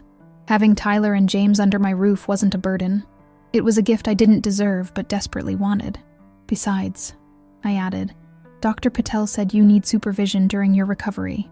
Between James and me, we can make sure you're never alone, at least for these first few weeks. Tyler nodded, though I could see the anxiety in his eyes. Not about his recovery, I suspected, but about returning to the house where our last interaction had ended so disastrously. About trusting that my change of heart was genuine and lasting. James arrived with the discharge paperwork, wheelchair in tow. Your chariot awaits, sir, he announced with exaggerated formality, trying to lighten the moment. Tyler rolled his eyes but allowed himself to be helped into the chair without complaint. His once athletic frame was still alarmingly thin after weeks of hospital food and limited mobility, his movements cautious as he navigated the various healing injuries. But he was alive. He was coming home. Everything else was a blessing beyond measure. The drive to Maple Street was quiet, Tyler dozing in the back seat while James sat beside me in the passenger seat, occasionally checking his phone for work emails. The easy domesticity of the moment, a family returning home together, wasn't lost on me. This was what I had denied them, denied myself, for so long. As we turned onto our street, I noticed Tyler sit up straighter, his gaze fixed on the house as it came into view. The white colonial with blue shutters where he had grown up, scene of both cherished memories and painful confrontations. I had some help getting things ready, I said as we pulled into the driveway. Michael came by yesterday to build a temporary ramp over the front steps. Sure enough, a sturdy wooden ramp now covered the 3 steps leading to the wraparound porch, a thoughtful accommodation for Tyler's limited mobility. That was nice of him, Tyler commented, his voice carefully neutral. Inside, the house had been subtly rearranged to make navigation easier for someone with mobility challenges. The living room furniture had been shifted to create wider pathways, throw rugs removed to eliminate tripping hazards, a comfortable recliner positioned near the window with a side table in easy reach. Wow, Mom, Tyler said, as James helped him settle into the recliner. You thought of everything. I had help with this part too, I admitted. James FaceTimed me from your apartment, showing me how you have things arranged there. I wanted to make this feel as comfortable as possible. The surprised look Tyler and James exchanged told me I'd managed to genuinely astonish them with this gesture, this acknowledgement of their shared life, their home together, that I had previously refused to even discuss. I'll get your bags from the car, James offered, leaving Tyler and me alone for a moment. This is not what I expected, Tyler admitted once James had stepped outside. When we talked about coming here to recover, I thought it would be more like Thanksgiving? I finished for him. With James relegated to guest status and your relationship ignored. He nodded, looking simultaneously relieved and slightly disoriented by this new reality. I told you things are different now, I said softly. I meant it, Tyler. No more pretending. No more conditions on my love. Before he could respond, James returned with their suitcases. Where should I put these? Tyler's things in his room, and yours in the guest room for now, I directed, watching Tyler's face for any reaction to this arrangement. We hadn't explicitly discussed sleeping arrangements, but I had made an assumption based on Tyler's still fragile physical condition. A flicker of something. Disappointment? Relief? Crossed Tyler's face before he masked it. That makes sense while I'm still moving like a 90-year-old with arthritis, he acknowledged with a wry smile. Wouldn't want to accidentally elbow James's ribs in my sleep.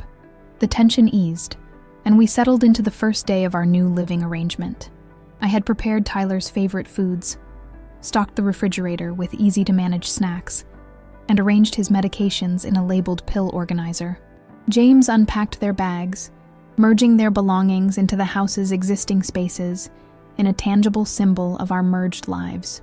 That evening, as we ate dinner together at the kitchen table, the same table where our final argument had erupted before Tyler's accident, I noticed James watching me with a thoughtful expression. What is it? I asked, setting down my fork. He hesitated, glancing at Tyler as if seeking permission to speak freely.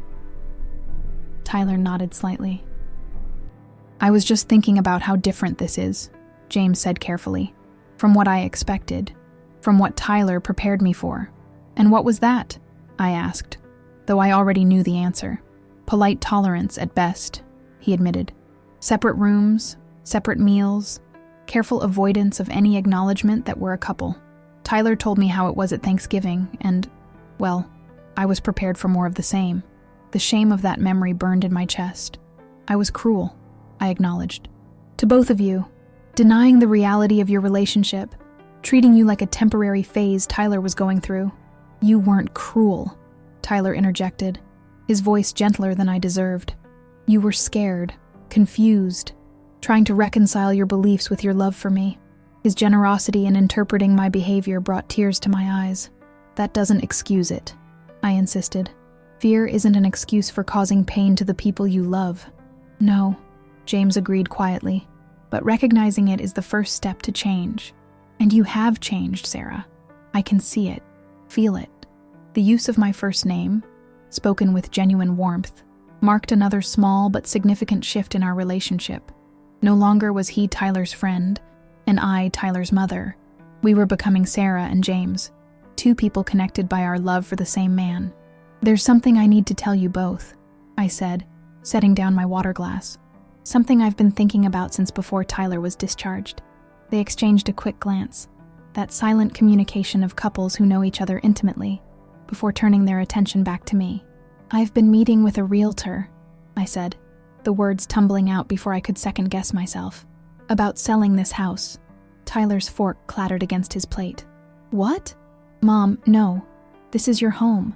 It's been in our family for 30 years, I know," I interrupted gently. "And it's filled with memories, good and bad. But it's too big for just me, especially with you settled in Boston now. And the truth is," I took a deep breath, "I think I need a fresh start, too." "But where would you go?" Tyler asked, clearly struggling to process this unexpected development. "I'm not sure yet. That's part of why I wanted to talk to you both. I was thinking, Boston has nice suburbs, doesn't it?" The implication hung in the air between us, that I was considering moving closer to them, building a new life near theirs while still respecting their independence. "You'd leave Millbrook?" Tyler sounded incredulous. "The church? Your friends?" I met his gaze steadily. "The church hasn't felt like home since I started questioning their stance on love, on who deserves acceptance. As for friends," I shrugged, "the ones who matter will stay in touch. The ones who only accepted me because I conformed to their expectations. Maybe it's time to let those relationships go." James was watching me with newfound respect, his expression thoughtful. "Boston's suburbs are nice," he confirmed. "But it's a big change, Sarah. Are you sure?" "I'm not sure of the details yet," I admitted. "But I am sure that I don't want to miss any more of your lives together. If you'll have me nearby, that is." Tyler reached across the table for my hand, his eyes bright with unshed tears. "I would love having you closer," he said softly, "but only if it's what you really want. Not because you feel guilty or obligated. It's what I want," I assured him. "A new beginning, for all of us." The conversation shifted to practical matters. Which suburbs might suit me, what kind of home I might look for, how I might occupy my time in a new city. As we talked, I noticed a subtle relaxation in Tyler's posture, as if a weight he'd been carrying had lightened somewhat. The prospect of reconciliation, not just in words but in proximity, in shared futures, seemed to ease something in him that had been tense since his awakening. Later that evening, after Tyler had gone up to bed, with James's help navigating the stairs, I found James lingering in the kitchen, washing the last of the dinner dishes. "You don't have to do that," I said, moving to take the sponge from him. He shook his head. "I want to help. You're doing enough taking us both in." We worked in comfortable silence for a few moments, me drying the dishes he washed, returning them to their familiar places in the cabinets. "Did you mean it?" James asked finally. "About moving near us?" I set down the towel, turning to face him directly. Every word. If it wouldn't be an intrusion. He considered this, his expression serious. "It wouldn't be. But, I prompted when he hesitated. "Tyler's still healing, not just physically but emotionally. From the accident, yes, but also from years of feeling rejected by you. He winced slightly at his own bluntness. I just want to make sure this isn't too much, too fast, that you're not making promises you might not be able to keep. His protectiveness of Tyler, gentle but firm, warmed my heart even as it pricked my conscience. Of course he would be wary of my sudden change, my grand gestures of reconciliation. He had been there to pick up the pieces each time my rejection had wounded Tyler. That's fair, I acknowledged, and I don't expect either of you to trust my intentions immediately. Trust has to be earned, especially after it's been broken. James nodded, returning to the dishes. Just be patient with him, with us. This is all still new. I will be, I promised, for as long as it takes. As we finished cleaning the kitchen, a plan began to form in my mind. Not a grand gesture of reconciliation, but a series of small, consistent actions that might gradually rebuild what had been damaged. Words alone weren't enough. I needed to demonstrate my commitment to accepting their relationship, their future together, their place in my life. The next morning, I made a phone call while Tyler and James were still asleep. When they came downstairs, Tyler moving slowly but steadily with James's supportive hand at his elbow, I had breakfast waiting and news to share. I've made an appointment with Pastor Roberts for this afternoon, I announced as they settled at the table. I'd like you both to come with me, if you feel up to it, Tyler. Their identical expressions of alarm might have been comical under different circumstances. Mom, Tyler began cautiously, I'm not sure that's a good idea. Pastor Roberts made his views on us pretty clear when he visited the hospital. This isn't about changing his mind, I clarified, serving the blueberry pancakes I'd made, Tyler's favorite since childhood. This is about making my position clear, about standing with my family publicly, not just privately. James set down his coffee cup with a sharp click. You're going to confront him? About us? Not confront. Exactly, I corrected. But I am going to inform him that I can no longer be part of a church that doesn't fully welcome my son and his partner, that my understanding of faith and love has evolved, and that if the church's position hasn't, then it's time for me to find a spiritual community that better reflects my values. Tyler's fork paused halfway to his mouth. You're leaving First Baptist? After 30 years? I already have in my heart, I replied simply. This is just making it official. The look that passed between them contained equal parts disbelief and cautious hope. Then Tyler nodded slowly.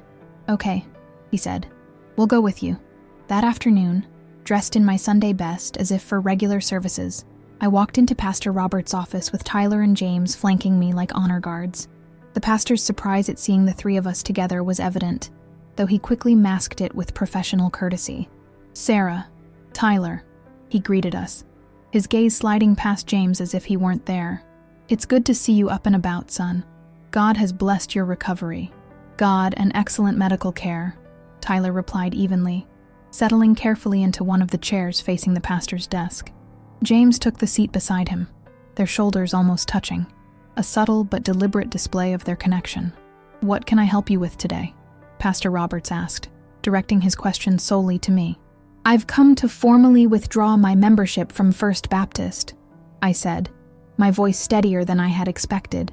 After much prayer and reflection, I've realized that I cannot remain part of a community that doesn't fully accept my family. Pastor Roberts' expression tightened. Your family is always welcome here, Sarah. Tyler is welcome here. But James isn't, I stated. Not a question, but a confirmation. At least, not as Tyler's partner. Not as the man he loves and plans to marry. The pastor's gaze flicked briefly to the matching rings on Tyler and James's left hands, before returning to me. The church's position on homosexuality is based on scripture, Sarah. You know this. We cannot condone what God has clearly. I'm not here to debate theology, I interrupted gently but firmly. I've spent months studying scripture, praying for guidance and examining my heart. And what I've found is that any interpretation of faith that requires me to reject my son's love is not a faith I can embrace anymore. Pastor Roberts sighed, leaning back in his chair. I understand this has been a difficult time for your family. Tyler's accident was traumatic for everyone, but making major spiritual decisions during times of emotional upheaval isn't wise, Sarah. Perhaps after things settle down. This isn't a reaction to trauma, I said, echoing the explanation I'd already given Tyler. The accident was a wake-up call, yes, but the change in my heart is genuine and permanent. My son has found someone who loves him completely, who stood by his side through the worst crisis of his life, who makes him happy and whole. How can I call myself a follower of a loving God if I reject that gift? Tyler's hand found mine, squeezing gently in silent support. On his other side, James sat straight-backed and dignified, meeting Pastor Robert's occasional glances with calm steadiness. "The Bible is clear," the pastor began, but I shook my head. "The Bible has been used to justify slavery, to keep women subservient, to condemn interracial marriage," I replied. "Each time, good people of faith have eventually recognized that love and justice must prevail over rigid interpretations. I believe we're in another such moment of reckoning." I paused, softening my tone. "I'm not asking you to change your beliefs, Pastor. I'm simply informing you that mine have evolved, and I need to find a spiritual home that aligns with them." A heavy silence fell over the office. Pastor Roberts looked genuinely saddened, which touched me despite our disagreement. He had been my spiritual guide through David's illness and death, had counseled me through grief, had baptized Tyler as a child. Our parting was not without genuine loss on both sides. "I'm sorry to hear this, Sarah," he said finally. "Our door remains open should you reconsider." "Thank you," I replied simply, rising from my chair. Tyler and James stood with me, a united front. "I appreciate your kindness over the years. I hope someday the church will find room for a wider understanding of love." As we walked out of the church, my church for 3 decades, I felt a curious lightness. Not happiness exactly, but the unburdening that comes with aligning one's actions with one's heart. Tyler's arm slipped through mine as we descended the steps to the parking lot. "That was the bravest thing I've ever seen you do," he said quietly. "It wasn't brave," I corrected him. "It was necessary. Long overdue, in fact." James walked on Tyler's other side, supporting him subtly when the uneven pavement challenged his still recovering balance. "What now?" he asked as we reached the car. I smiled, feeling the autumn sun warm on my face as I looked at these 2 men who were now, irrevocably, my family. Now we go home, and then we start planning for whatever comes next, together. As I drove away from First Baptist Church for what might be the last time, I glanced in the rearview mirror to see Pastor Robert standing on the steps, watching our departure. I said a silent prayer for him and for the congregation I was leaving behind, not in anger, but in hope that someday the circle of acceptance might widen enough to include all of God's children in all the beautiful diversity of their love. 3 months after Tyler's discharge from the hospital, our unconventional household had settled into a comfortable rhythm. His physical recovery progressed steadily, from wheelchair to walker to cane, from halting speech to animated conversation, from dependence to increasing autonomy. James split his time between working remotely from my home and occasional trips to Boston to handle in-person meetings, and I found myself embracing a new role, not just as Tyler's mother, but as an active supporter of the life he and James were building together. The house on Maple Street was officially on the market, though the winter season meant fewer prospective buyers than we might have hoped for. Still, there had been several showings, each one requiring us to temporarily vacate while strangers wandered through rooms filled with 30 years of Wilson family memories. "It's like watching people walk through your life," I remarked to Tyler one afternoon, as we sat in a coffee shop waiting for yet another showing to conclude. "Strange and a little sad. Are you having second thoughts?" he asked, stirring his latte with careful movements that betrayed the lingering stiffness in his fingers. "About selling? About moving?" I shook my head. "No second thoughts. Just nostalgia. That house was where you grew up, where David and I built our marriage, where we became a family. But it's time for new beginnings." James joined us at the table, returning from a phone call with his office. "That was my boss. They're fine with me working remotely through the spring until Tyler's fully recovered and we figure out next steps." "Next steps," Tyler echoed thoughtfully. "I've been thinking about those." Over the past weeks, as his strength returned, Tyler had begun talking more concretely about the future, their postponed wedding plans, his interrupted architecture studies, their hope to eventually start a family. Each conversation was a gift, an inclusion in aspects of his life that he had previously kept carefully separate from me. "I've decided to apply for grad school," he announced. "For next fall, the architecture program at MIT. "Tyler, that's wonderful," I exclaimed, genuinely thrilled. Before his accident, I had shown so little interest in his career aspirations that he had stopped sharing them with me entirely. MIT is incredibly competitive. But your undergraduate work was exceptional, and you knew about my undergraduate work? Tyler interrupted, surprised. I felt a blush warm my cheeks. I might have done some research on architecture programs and your professors at BU, just to understand better. The smile that spread across his face was worth every hour I'd spent educating myself about a field I had previously dismissed. You've been doing homework on me, Mom? On architecture, I corrected. It's fascinating, actually. The way buildings can shape communities, influence how people interact, reflect cultural values. I trailed off, suddenly self-conscious about my enthusiasm. James chuckled. Watch out, Tyler. Your mom might become an architecture groupie. Their shared laughter, easy and affectionate, warmed me from within. These small moments of connection, of shared joy, were healing the wounds of the past, one day at a time. The realtor just texted, I said, checking my phone. The showing's over. We can head back. As we gathered our things, the coffee shop door swung open to reveal Ellen Chambers and Diane Foster, my former church committee colleagues, entering with shopping bags in hand. They spotted us immediately, their expressions shifting from surprise to studied neutrality. Sarah, Ellen greeted me with a tight smile. Tyler, how lovely to see you up and about. We've all been praying for your recovery. Thank you, Tyler replied politely. I'm doing much better. An awkward silence fell as neither woman acknowledged James, who stood slightly behind Tyler with an expression of careful politeness. We should go, I said, reaching for my coat. The realtor is waiting. You're selling the house? Diane asked, unable to hide her shock. But why? You've been there for decades.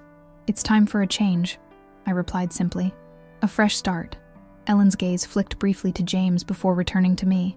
And where will you go? Surely not. The implication was clear. Surely not to Boston. Surely not closer to Tyler and his lifestyle. I'm looking at properties near Boston, actually, I confirmed, watching their expressions tighten further. To be near family. The emphasis on the word family, including James in that definition, was deliberate and unmistakable. Ellen and Diane exchanged glances loaded with judgment and concern. Sarah, Diane began in the same condescending tone she had used in Tyler's hospital room months ago. We understand you've been through a terrible ordeal, but moving away from your church family, your support system, my support system is right here, I interrupted gently, placing a hand on Tyler's arm and nodding toward James. My family. Ellen's mouth pinched with disapproval. Pastor Roberts mentioned you've withdrawn your membership. We had hoped it was temporary, that you'd reconsider once the emotional trauma of Tyler's accident had passed.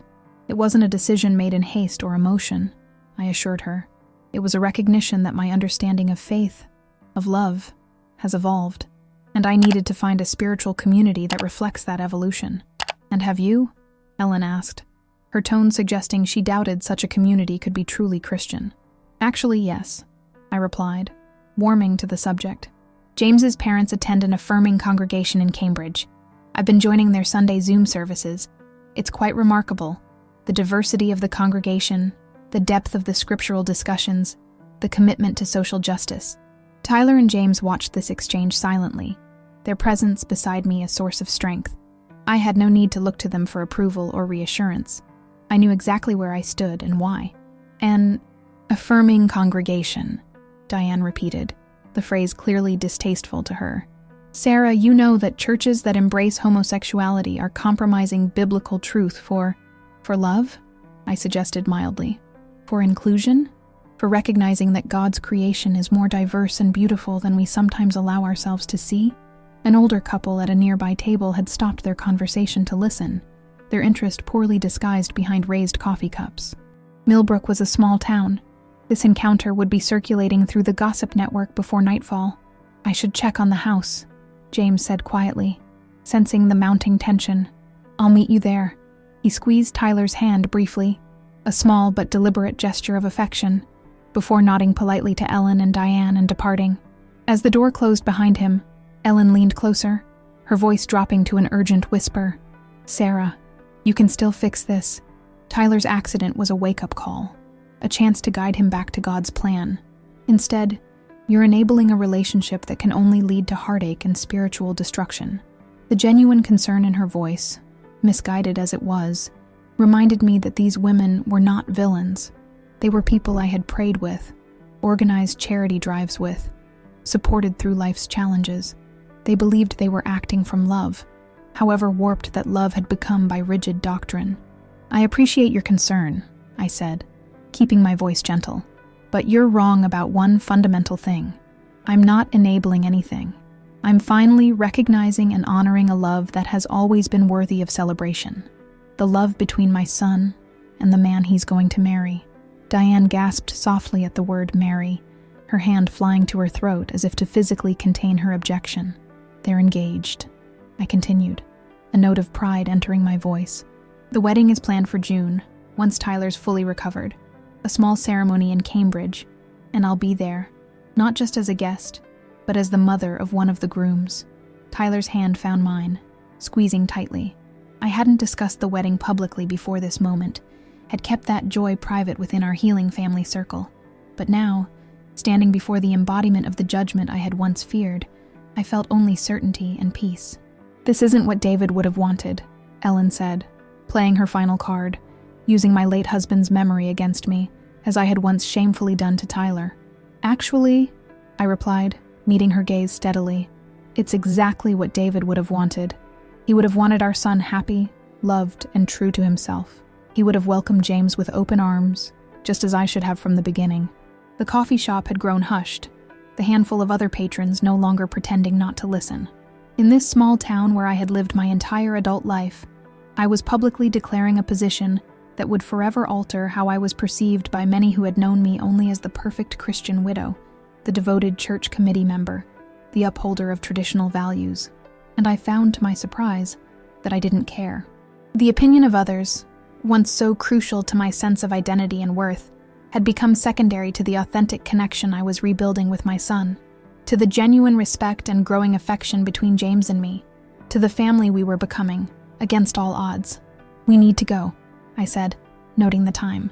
"The realtor is waiting. Ellen, Diane, I wish you both well. I truly do." As Tyler and I walked out of the coffee shop, I felt the weight of stares on my back, heard the murmurs already beginning. But alongside Tyler, his gait still slightly uneven but growing stronger each day, I felt only lightness and certainty. "You just came out as the mother of a gay son to the entire town gossip network," Tyler observed as we got into the car. "That was like dropping a nuclear bomb on your social standing in Millbrook." I laughed, surprising both of us with the genuine mirth in the sound.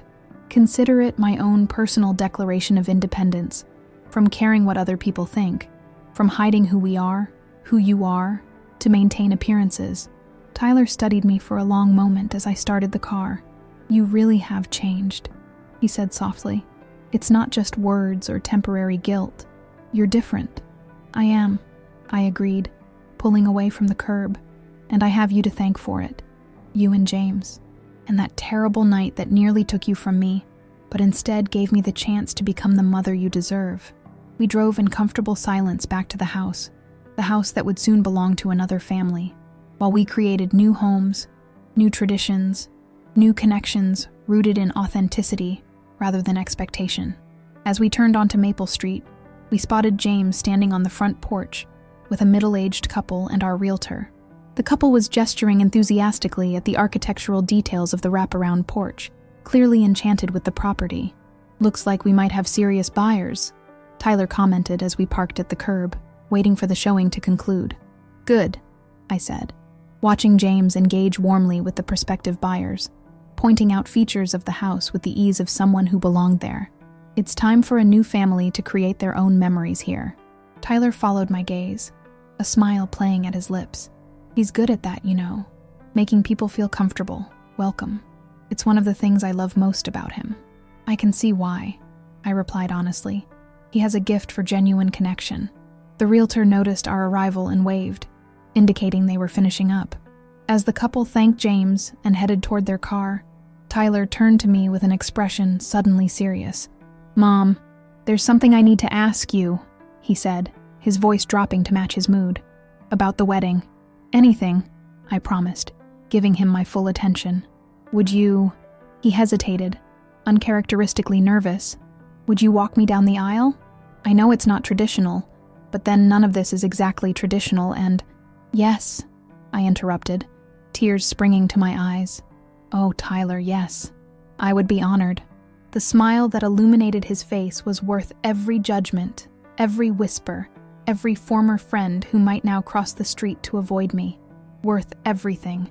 As we got out of the car to join James on the porch of the house that had witnessed both our greatest sorrows and our new beginning, I silently thanked God, not the narrow, judgmental deity I had once believed in, but the expansive, loving presence I had discovered through my son's forgiveness, through James's steadfastness, through my own painful awakening to a more authentic faith. The three of us entered the house together, not yet the home we would eventually create elsewhere, but a sanctuary nonetheless. A place where healing had begun, where love had triumphed over fear, where a family fractured by prejudice had found its way back to wholeness. 6 months to the day after Tyler's accident, I stood in the empty living room of the house on Maple Street, sunlight streaming through windows no longer dressed with the curtains that had hung there for decades. The closing had been finalized that morning. A young family with 2 small children would be moving in next week, ready to create their own memories within these walls. 30 years of my life packed into boxes and either moved to storage, donated, or relocated to the small but charming condominium I had purchased in Cambridge, just 15 minutes from Tyler and James's apartment. The physical dismantling of my old life had been exhausting but strangely liberating. Each item sorted, each memory examined, each decision a step toward the future rather than an anchor to the past. I heard footsteps on the porch and turned to see Tyler and James entering, both dressed in casual clothes for the final walkthrough and cleanup. "All done at the lawyer's office?" Tyler asked, looking around at the empty space with a complex mixture of emotions playing across his face. "All done," I confirmed. "We are officially no longer residents of Millbrook." "How does it feel?" James asked, genuine curiosity in his voice. I considered the question seriously. Bittersweet. This house holds so many memories. Tyler's first steps, David's last days, 30 Christmases, countless ordinary moments that make up a life. But also, I hesitated, searching for the right words. Also like setting down a heavy burden I didn't realize I was carrying. The burden of appearances, of other people's expectations. Tyler nodded thoughtfully. "I get that. I felt the same way when I finally moved to Boston, like I could breathe for the first time." The acknowledgement of how constrained he had felt in this town, in this home, pinched my heart. But it was an old pain now, softened by the healing of recent months. "Any last-minute things to pack up?" James asked, practical as always. "Just a few items in the kitchen I saved for our last coffee together in the house," I replied. "A symbolic farewell if you're up for it." They followed me into the kitchen where I had left 3 mugs, coffee, and a small container of cream, the barest essentials for a final ritual in the room that had been the heart of our home. As I prepared the coffee, Tyler sat at the table that had witnessed countless family dinners, homework sessions, holiday preparations, and, most painfully, our final argument before his accident. "It's strange," he said, running his hand over the worn wooden surface. "I've been avoiding thinking about that night, about what happened in this kitchen before I drove off. But sitting here now, I feel like we need to acknowledge it, to properly close that chapter." James moved to stand behind him, a hand resting supportively on his shoulder. I turned from the coffee maker to face them both. "You were right," I said quietly. "What you said that night, that I didn't know what love is." Tyler winced at the memory. "I was angry. I said it to hurt you. But it was true," I insisted gently. "I thought love was control, was molding you into what I believed you should be. I thought it was protecting you from choices I considered mistakes. I didn't understand that real love, the kind your father had for us both, is about accepting someone exactly as they are." "And now?" Tyler asked, his voice barely above a whisper. "Now I'm learning," I said simply. "Every day, I'm learning what love really means. From you, from James. From the journey we've taken together these past 6 months." I placed mugs of coffee before them and took my own seat at the table, completing our small circle. Through the window, spring sunshine illuminated the garden where Tyler had played as a child, where David and I had planted perennials that would bloom for the new owners we would never meet.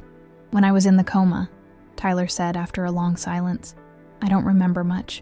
Just fragments, voices sometimes, music. He glanced at James with a soft smile. I remember your playlist. The Beatles, Coldplay. James nodded, blinking rapidly against sudden tears. I played it constantly. The nurses probably got sick of it.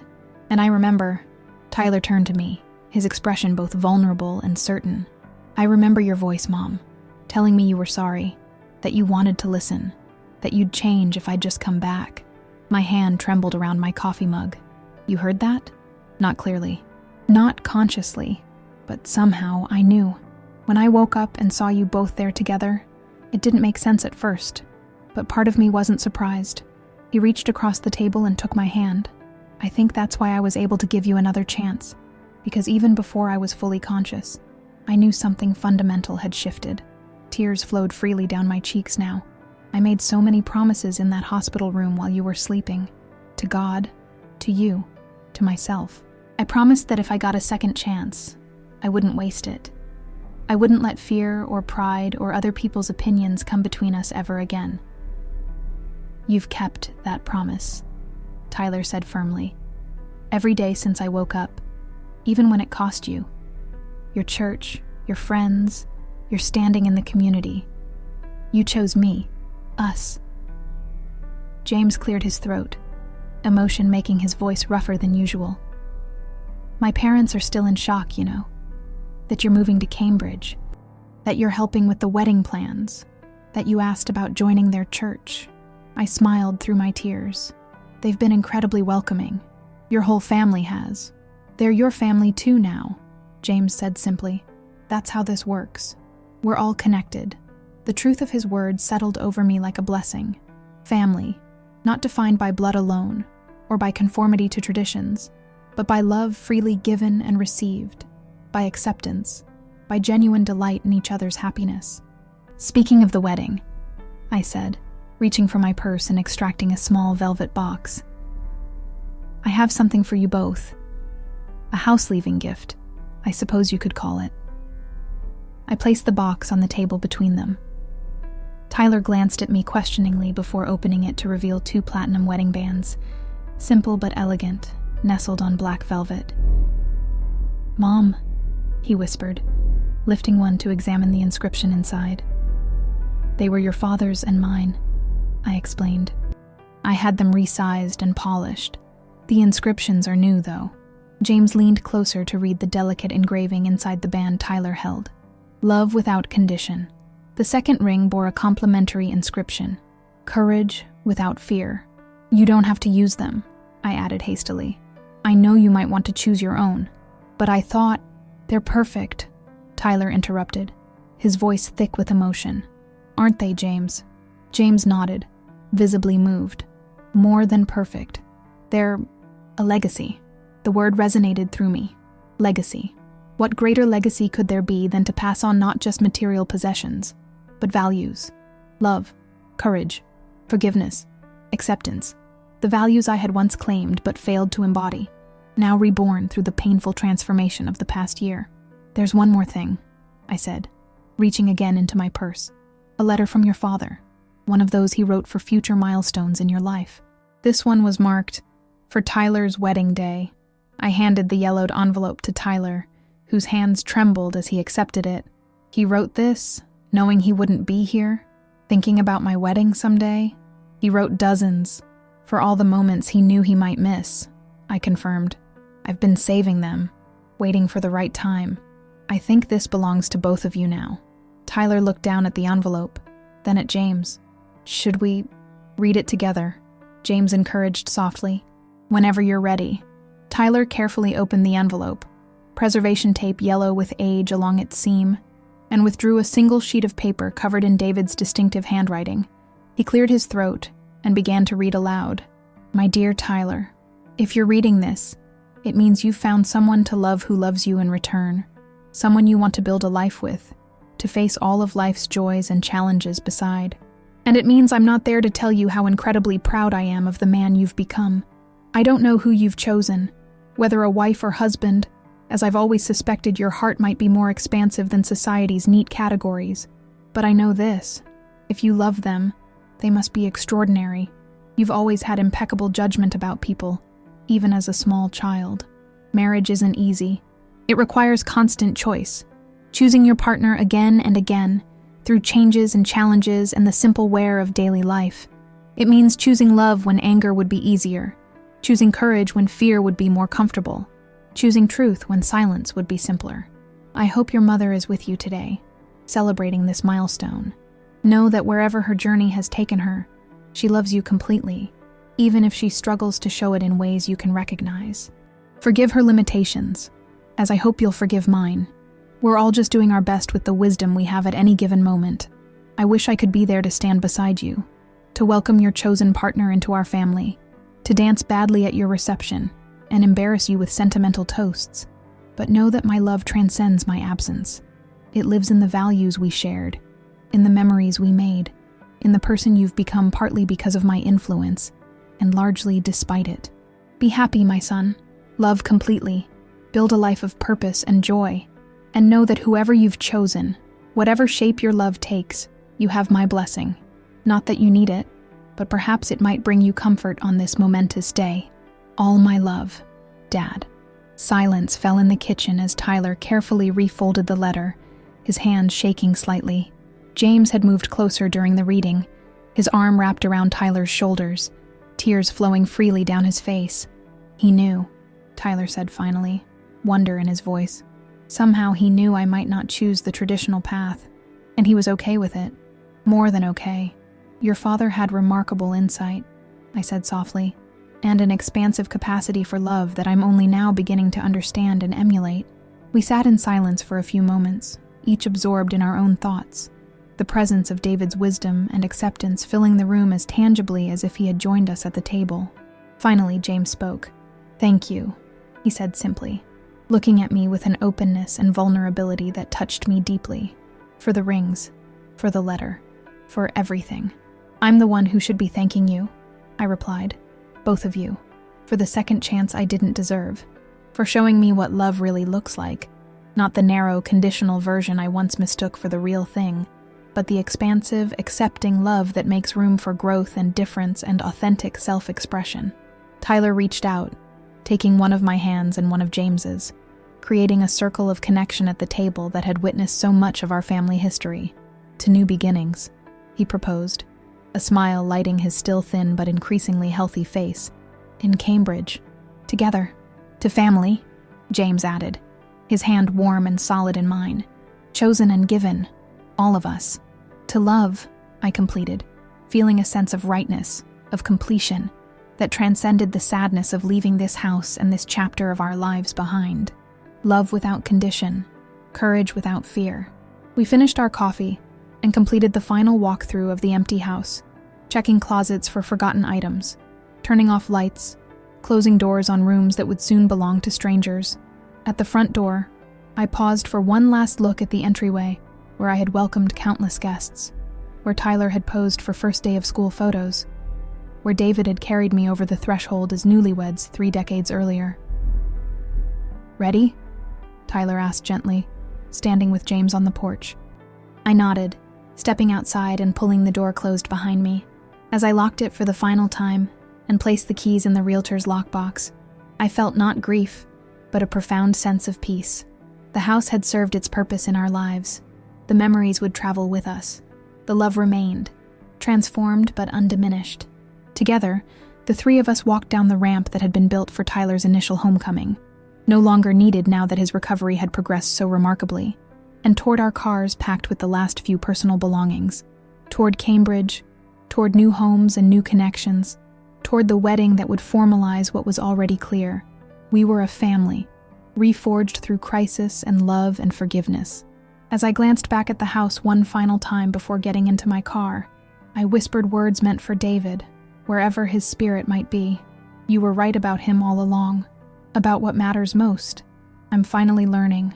I hope you can see it."